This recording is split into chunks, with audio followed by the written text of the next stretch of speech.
کله چې یو انسان نه په مونځ کې هیر شي چې ما 2 رکعاته وکړل که 3 رکعاته مې وکړل که 4 رکعاته مې وکړل غریب په شک کې ویوار پارته نه خطا وي چې د مانځه سره اوس څه وکړم نو که تاسو سره دا حالت راپېښ شي که نه تاسو به بیا څه کوئ په دې باندې تاسو ځان پوهه کوئ ښه زما عزتمندو په دې کې 3 صورتونه راپېښېږي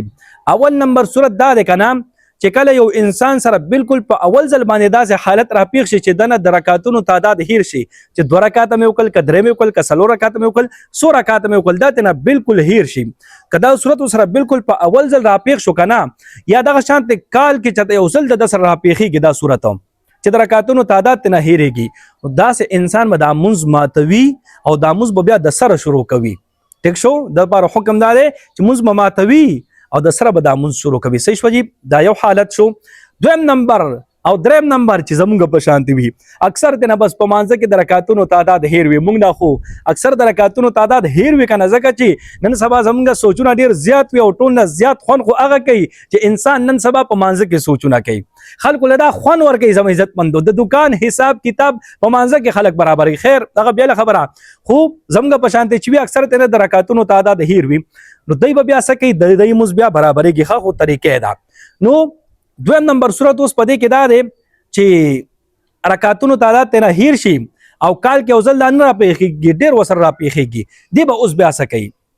نو بیا به دی داسې وکړي که نه غالب ګمان به کوي چې کم رکعتونو باندې د غالب ګمان رالو که نه بس پسې به روانېږي او اخره کې به سجده سهوه کوي بالفرض د ده په 2 او 3 رکعتونو باندې شک شو چې ما 2 رکعاته کړي دي که 3 رکعاته مې کړي دي په دې باندې شک دی خو ډیر یقین د بالفرض په 3 رکعاتو باندې چې ما 3 رکعات کړي دي د به 3 رکعاتو پس روانېږي اگر چې په حقیقت کې 2 رکعات ولې نه وي خو د ډیر یقین په دې باندې چې ما 3 رکعات کړي دي 3 رکعاتو پس روانېږي او اخره کې به سجده سهو وکړي چې اخره کې سجده سهو وکړي که نه که د بالفرض یقین په 3 راغلی دی او حقیقت کې 2 رکعات کړي نو سجده سهو یې چې وکړه دغه سجده سهو د 1 رکعت قایم مقام وګرځېده یو رکعت خو ته نه پاتې شو که نه دا سجده سهو 2 سجدې چې دي دا د دغه یو رکعت قایم مقام وګرځېده کم چې د نه په حقیقت کې پاتې شو د خو پته نشته دی خو رکعت خو ته نه پاتې شو که نه د یقین په 3 کو 3 پسې روان شو نو دا سجده سهو چې وکړه دا د قایم مقام وګرځېدو او که دغه شان د په 2 او 3 رکعاتو باندې شک شو ډېر یقین په 3 رکعاتو باندې رالو او 3 پسې دی روانم شو او حقیقت کې کلم 3 وي نو چې بیا سجده سهو دا څه دپاره شوه نو حدیث شریف کې دي دا سجده سهو چې ته وکړې دا 2 سجدې چې وکړې دا د شیطان په مخ باندې څپېړه شوه هغه په مخ باندې یو ګزار شو شیطان خو ته لاسه غلطولې په مونځ کې او ستا سجدې لاسه زیاتې وشوې نو شیطان ته دا په مخ باندې ګزار شو ټیک شو نو بیا به څه کې تحریبه کې غالب ګمان بو کې که 2 او 3 رکعاتو کې شک شو ډېر یقین دی په کم باندې رالو پسې به روان شي اخره کې به سجده سهو وکړي ټیک شو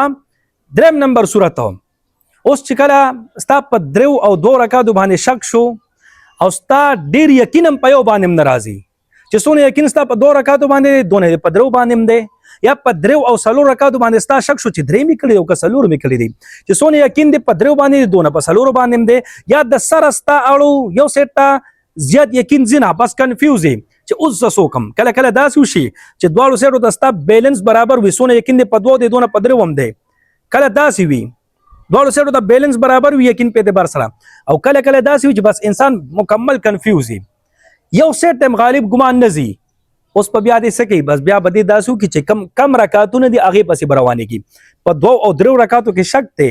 دی به 2 پسې روانېږي په 3 او 4 رکعتو کې شک دی دی به 3 پسې روانېږي یا په 1 رکعت او په 2 رکعتو کې شک دی چې 1 مې کړی او که 2 مې کړی دی دی به 1 پسې بیا روانېږي او په دې صورت کې به هم اخره کې سجده سهوه کوي ټیک شو دا 3 وړ صورتونه مې تاسو ته بیان کړل امید دی چې انشاءالله تاسو به پوه شوي که بیا هم پکې تاسو ته څه خبرې یو څه کې پوه شوي نه یې کمنټ کې رابطه کولی شئ زه به انشاءالله کوشش وکړم چې تاسو ته جواب درکړم خو کوشش وکړئ ویډیو ډېره شیر کړئ چې هر مسلمان ته دا ویډیو ورسېږي دا مسله هغې زده کړي او تاسو ته دعاګانې کوي الله رب العزت مو خوشحاله باد ساته دعاګانې کوي دعاګانې به کوو الله په امان